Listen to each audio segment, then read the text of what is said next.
हम इंडिया में रहते हैं और हमारी जो इनकम होती है, चाहे वो बिज़नेस से प्रॉफिट आए या हमारी सैलरी हो, ये हमारी इनकम आई, ये हमने इसके ऊपर इनकम टैक्स पे कर दिया। ठीक है, हमारे पास बची इतनी इनकम।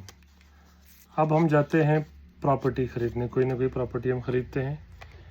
ये हमने प्रॉपर्टी में इन्वेस्ट किया, हमारी प्रॉपर्टी आ गई यहाँ पे।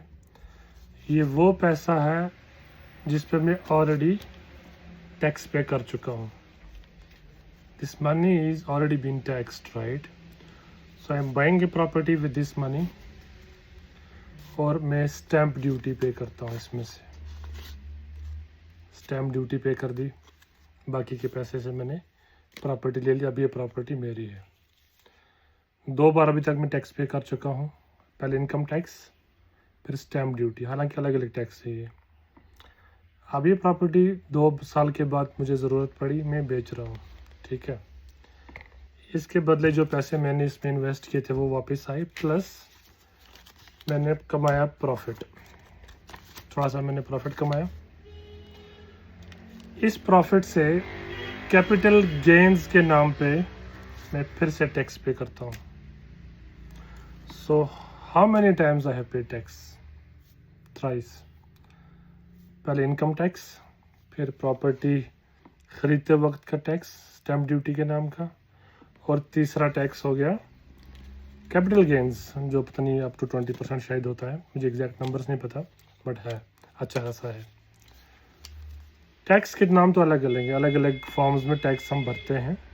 मैं इसको चैलेंज नहीं कर रहा, बट देने वाला इंसान एक ही है, अलग अलग फॉर्म्स में टैक्स पे कर रहा है।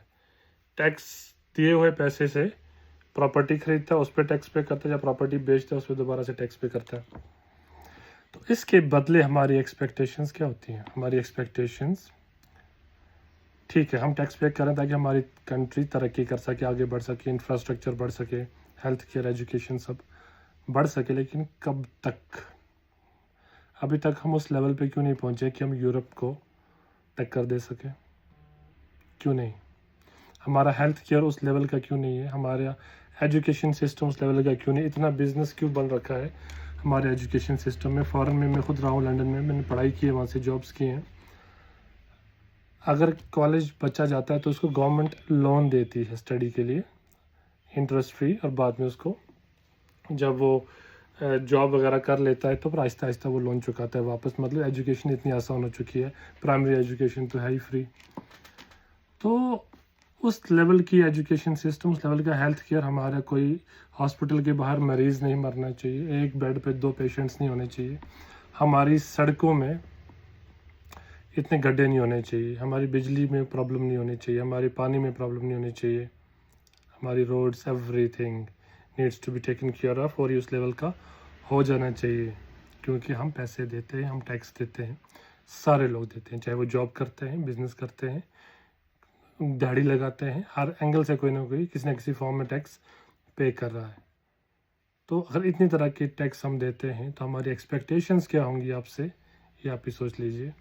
और अगर हमारे टैक्स का पैसा अच्छे से इस्तेमाल हो, हम बहुत तरक्की कर लेंगे। हमारी जो पॉपुलेशन है इस वक्त, हम लीड कर रहे हैं दुनिया में, कभी पहले नंबर पे, कभी दूसरे नंबर पे, लेकिन उस पॉपुलेशन को हम अपनी कमज़ोरी के बजाय हथियार बना सकते हैं जब हम सबको अपॉर्चुनिटीज़ देंगे, जब ease of doing business ease होगा यहाँ पे, जब बिज़नेस करना आसान होगा, जब यहाँ पे जॉब्स करने आसान होंगे, जब यहाँ पे अकाउंटेबिलिटी होगी, जब यहाँ पे नेशनल मिनिमम वेजेस का ख्याल रखा जाएगा, कहीं पर डबल शिफ्ट्स करवा के अंडर पेड तो नहीं है कोई, ओवर टाइम तो नहीं करवा रहा कोई, चाइल्ड लेबर तो नहीं हो रही कहीं पे।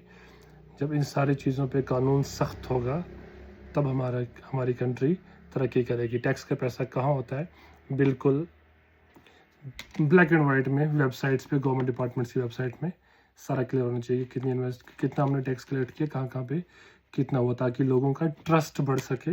लोग जो टैक्स नहीं देते, टैक्स से छुपते हैं, वो भी टैक्स पे करें और सच में हमारा भला हो। हम चाहते हैं कि हमारी कंट्री दुनिया के नंबर 1 कंट्री बने, और इस सब में तब पॉसिबल होगा ये सब जब everything will be at its right place. पसंद आया तो शेयर कीजिएगा।